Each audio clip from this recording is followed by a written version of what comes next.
Alrighty. Okay, so today we're going to be looking at taking off the drum off the 8-inch FloorCrafter. The first thing is taking this cover plate off. Grab your Allen key.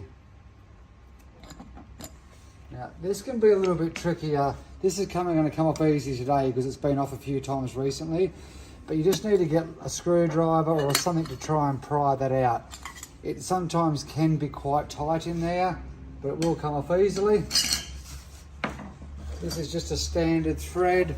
So same again, it's going to come off nice and easy for me, but you can use a rattle gun, a spanner, a shifter, whatever you need. And then if this hasn't been off for a long time, you may choose to lay it over on its back. So this is facing up.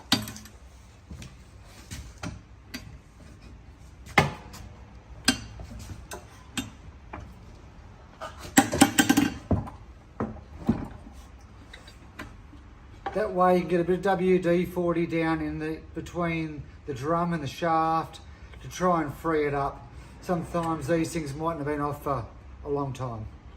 So then what you can do then is, once that's off, you might want to give it 5 or 10 minutes to soak down. And then you can flip this over.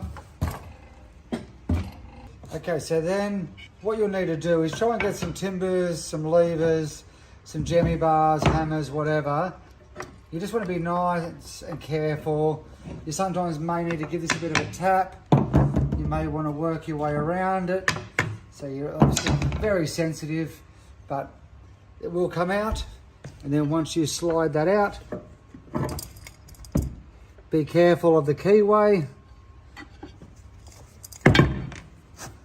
There's your keyway there, and then you're ready to go to put your DeckSand brush on.